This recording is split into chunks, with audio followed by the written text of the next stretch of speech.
वैदिक पर्सपेक्टिव के इस YouTube चैनल को सब्सक्राइब करें, वीडियो को लाइक व शेयर करें।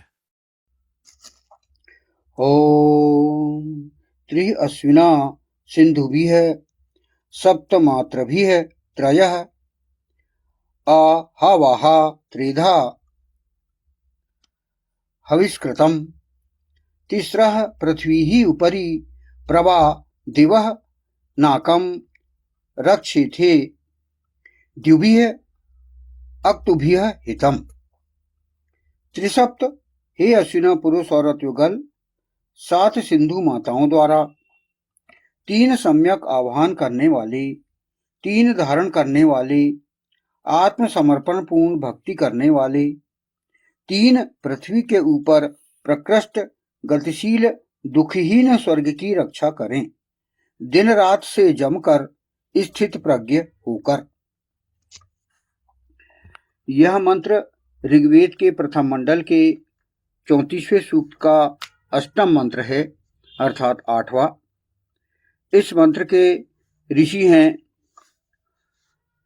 ऋषि हिरण्यस्तूप आंगिरस, और इस मंत्र का प्रमुख देवता या प्रमुख विषय है अश्विना पुरुष औरत युगल। इस अष्टम मंत्र का छंद है निचरत गायत्री और स्वर है पंचम।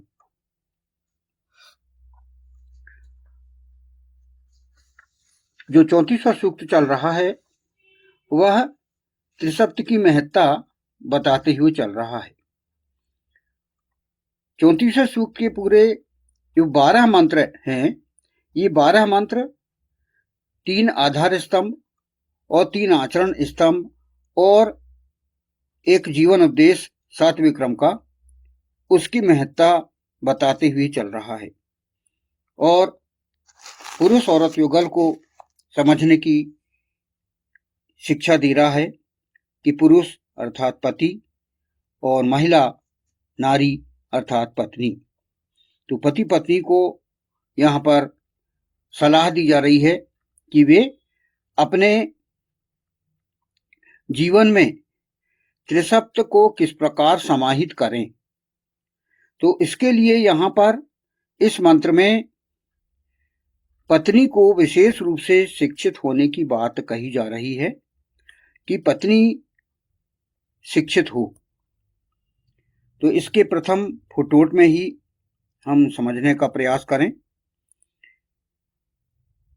त्रिसप्त हे अश्विना पुरुष औरत युगल 7 सिंधु माताओं द्वारा। तो इसका ये प्रथम फुटनोट है।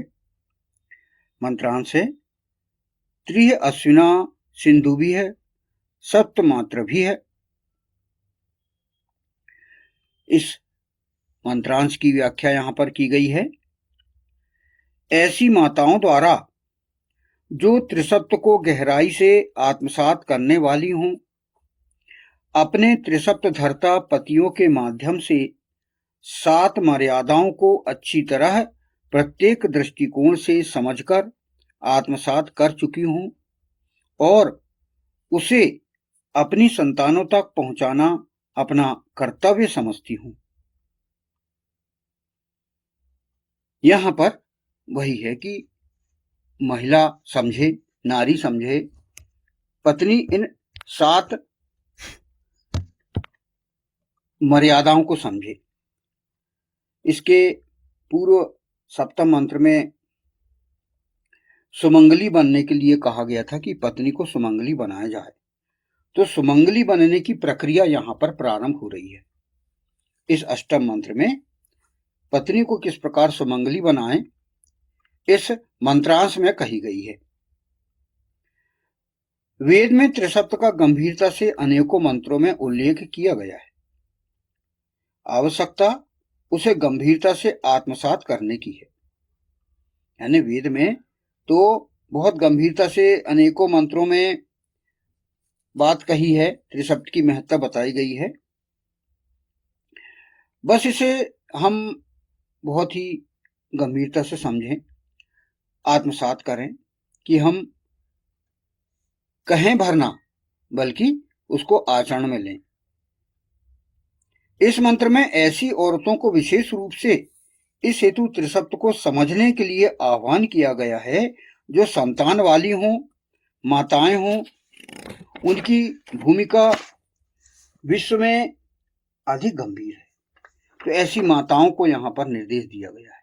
माताएं, माँ, जो माँ बन गई हैं, जो संतान वाली हैं, जिनके पुत्र हो गए हैं, पुत्रियां हो गई हैं, उनके क्या कर्तव्य हैं, माताओं के कर्तव्य यहाँ पर बताए गए हैं। इसको समझने के हम प्रयास करें। अश्विना पुरुष औरत युगल में त्रिसप्त की जो जिम्मेदारी पुरुष को सौंपी गई है, परिवार में वही जिम्मेदारी माताओं को सौंपी गई है। जो यहां पर बात कही गई है कि पुरुष तो इंद्रियों को बस में करने वाला है, सत्पुरुष है, वो आह्वान करता है ईश्वर का, सारे सातों मर्यादाओं का वो पालन करने वाला है। तो पत्नी भी ये सातों मर्यादाओं का पालन करे। तो यहाँ सप्त मर्यादाओं का पालन करने की बात यहाँ पर कही गई है।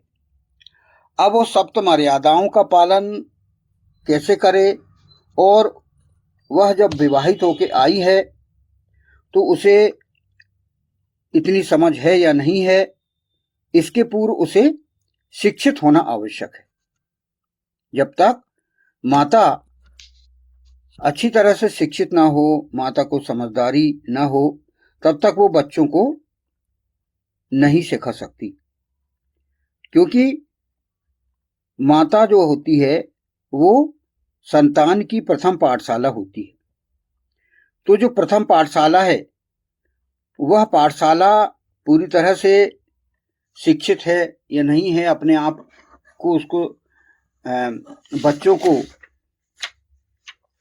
ज्ञान देने का उसे पूरा नॉलेज होना चाहिए, उसको पूरी समझ होना चाहिए। इसलिए हम देखते हैं कि अधिकांशतः बालिका शिक्षा पर विशेष ध्यान दिया जाता है। आज भी विश्व में महिला शिक्षा के लिए विशेष रूप से अभियान चलाए जा रहे हैं। वर्तमान समय में हम देखें, जो दुनिया है, आज दुनिया में विशेष रूप से महिलाओं को शिक्षा का कानूनी अधिकार प्राप्त है। जैसे हम देखें, आज के वर्तमान विश्व में अंतर्राष्ट्रीय स्तर पर क्या प्रयास किए गए हैं और क्या व्यवस्था की गई है, इसकी कुछ जानकारी हम ज्ञात करते हैं।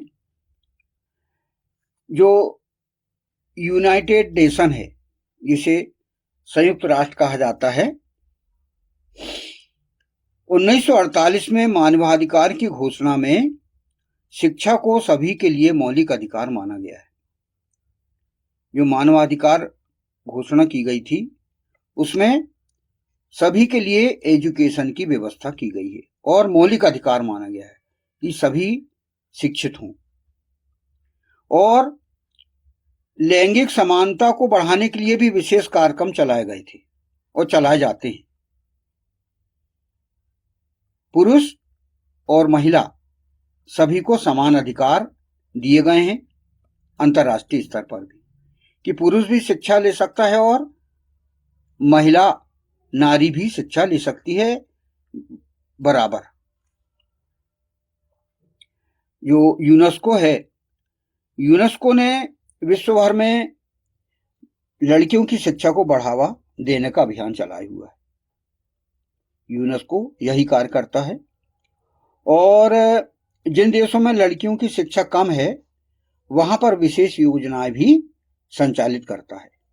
ये संयुक्त राष्ट्र संघ का, यूनाइटेड नेशन का एक विभाग है यूनेस्को, यह काम यह करता है।